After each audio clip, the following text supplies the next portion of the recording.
മഹാരാഷ്ട്രയിലെ പൂനെയിൽ ഗില്ലൻ-ബാരി സിൻഡ്രോം അഥവാ GBS പടരുന്ന സാഹചര്യത്തിൽ കൂടുതൽ പരിശോധനയ്ക്കായി കേന്ദ്ര ആരോഗ്യ മന്ത്രാലയം വിദഗ്ധ സംഘത്തെ പൂനെയിലേക്ക് അയച്ചതായി റിപ്പോർട്ട്. പൂനെയിൽ 73 പേരിലാണ് ഈ അപൂർവ ന്യൂറോളജിക്കൽ രോഗമായ ഗില്ലൻ-ബാരി സിൻഡ്രോം സ്ഥിരീകരിച്ചതെന്ന് ഇന്ത്യൻ എക്സ്പ്രസ് റിപ്പോർട്ട് ചെയ്തു. നിലവിലെ സാഹചര്യത്തിൽ പരിഭ്രാന്തരാകേണ്ടതില്ലെന്ന് പൂനെയിലെ ന്യൂറോളജിക്കൽ സൊസൈറ്റി അറിയിച്ചിട്ടുണ്ട്. ഗില്ലൻ-ബാരി രോഗത്തെ ചികിത്സിച്ച് ഭേദമാക്കാൻ സാധിക്കുമെന്നും അധികൃതർ ഉറപ്പു നൽകുന്നു. രോഗം പടരുന്നത് തടയാൻ 7 അംഗ കേന്ദ്ര സംഘം പ്രാദേശിക ആരോഗ്യ പ്രവർത്തകരെ സഹായിക്കുമെന്ന് കരുതുന്നു. 3 അംഗ സംഘം ഇതിനോടകം പൂനെയിലെത്തിയ ആരോഗ്യ പ്രവർത്തകരിൽ നിന്ന് വിവരങ്ങൾ ശേഖരിച്ചു വരുന്നുണ്ട്. മറ്റു 3 അംഗങ്ങൾ ജനുവരി 28-നും ഒരാൾ ജനുവരി 29-നും മഹാരാഷ്ട്രയിലെത്തും. രോഗവ്യാപനം സ്ഥിരീകരിക്കുന്നതിനും കൂടുതൽ പേരിലേക്ക് രോഗം എത്തുന്നത് തടയുന്നതിനായി വിദഗ്ധ സംഘം സാമ്പിളുകൾ പരിശോധിച്ചു വരികയാണ്. ഉദ്യോഗസ്ഥർ പറഞ്ഞത് ഇതാണ്: ശരീരത്തിന്റെ പ്രതിരോധ സംവിധാനമായ പെരിഫറൽ നാഡീ വ്യവസ്ഥയെ ബാധിക്കുന്ന അപൂർവ ന്യൂറോളജിക്കൽ അവസ്ഥയാണ് ഗില്ലൻ-ബാരി സിൻഡ്രോം എന്ന് പറയുന്നത്.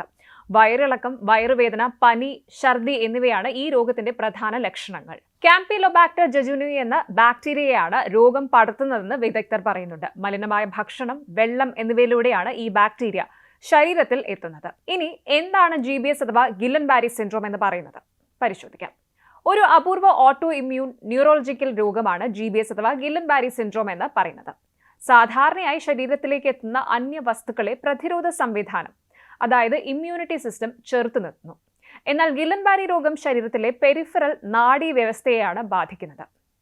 ഇതിന്റെ രോഗലക്ഷണങ്ങളൊന്ന് പരിശോധിക്കാം. കൈകാലുകൾക്കുണ്ടാകുന്ന ബലഹീനത, കാലുകൾ ചലിപ്പിക്കാൻ കഴിയാത്തൊരവസ്ഥ, പേശികൾക്കുണ്ടാകുന്ന ബലഹീനത എന്നിവയാണ് ഗില്ലൻ-ബാരിയുടെ പ്രാഥമിക ലക്ഷണങ്ങൾ എന്ന് പറയുന്നത്. അതുപോലെ നടക്കാൻ കഴിയാതെ വരിക, ശരീരത്തിന്റെ ബാലൻസ് നഷ്ടപ്പെടുക എന്നിവയും ഈ രോഗത്തിന്റെ ലക്ഷണങ്ങളാണ്. രോഗം മൂർച്ഛിക്കുന്നവരിൽ നെഞ്ചിലെ പേശികൾക്ക് ബലഹീനത അനുഭവപ്പെടുകയും ശ്വാസതടസ്സമുണ്ടാവുകയും ചെയ്യുന്നുണ്ട്. രോഗത്തിന്റെ കാരണങ്ങളൊന്ന് പരിശോധിക്കാം. ഗില്ലൻ-ബാരിയുടെ കൃത്യമായ കാരണം എന്താണെന്ന് ഇപ്പോഴും വ്യക്തമല്ല. എന്നാൽ സാധാരണയായി ശ്വാസകോശ സംബന്ധമായതോ അല്ലെങ്കിൽ ദഹനനാളത്തിലെ അണുബാധയോ ഈ രോഗത്തിൽ കൊണ്ടെത്തിക്കാമെന്ന് വിദഗ്ധർ പറയുന്നുണ്ട്. വൈറസ് ബാധിതരായ രോഗികളിൽ ഗില്ലൻ-ബാരി രോഗമുണ്ടാകാൻ സാധ്യത വളരെ കൂടുതലാണെന്ന് പഠനങ്ങൾ സൂചിപ്പിക്കുന്നുണ്ട്. ഇനി GBSന്റെ ചികിത്സ എന്താണെന്ന് നോക്കാം. Intravenous immunoglobulin therapy, plasma exchange എന്നിവ രോഗത്തെ ഒരു പരിധിവരെ ചെറുത്തു നിൽക്കാൻ സഹായിക്കും. ചില രോഗികൾക്ക് ശ്വാസകോശ സംബന്ധമായ ബുദ്ധിമുട്ടുകളും ഗില്ലൻ-ബാരിയോടനുബന്ധിച്ച് വരാൻ സാധ്യതയുണ്ട്. ഫിസിയോതെറാപ്പി പോലെയുള്ള ചികിത്സയിലൂടെ ശരീരചലനം വീണ്ടെടുക്കാൻ രോഗികൾക്ക് സാധിക്കുകയും ചെയ്യും. രോഗം മൂർച്ഛിച്ചവർക്ക് പോലും 6 മാസത്തെ ചികിത്സ കൊണ്ട് എഴുന്നേറ്റ് നടക്കാനാകുമെന്ന് വിദഗ്ധർ പറയുന്നുണ്ട്. ഇനി ഈ അവസ്ഥയുടെ രോഗമുക്തി എങ്ങനെയാണെന്ന് നോക്കാം. ഗില്ലൻ-ബാരിയിൽ നിന്നുള്ള മോചനം രോഗലക്ഷണങ്ങളും രോഗിയുടെ ആരോഗ്യത്തെയും ആശ്രയിച്ചിരിക്കുന്നു. 2 ആഴ്ച മുതൽ 4 ആഴ്ച വരെയാണ് രോഗലക്ഷണങ്ങൾ ഉണ്ടാകുക.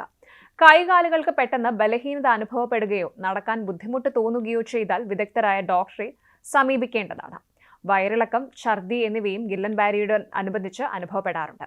ഇനിയുള്ളത് പ്രതിരോധ മാർഗങ്ങൾ എന്തൊക്കെ എന്നുള്ളതാണ്. തിളപ്പിച്ചാറിയ വെള്ളം കുടിക്കേണ്ടത് അനിവാര്യമാണ്. പച്ചക്കറികളും പഴവർഗ്ഗങ്ങളും നന്നായി കഴുകിയ ശേഷം മാത്രം ഉപയോഗിക്കുക.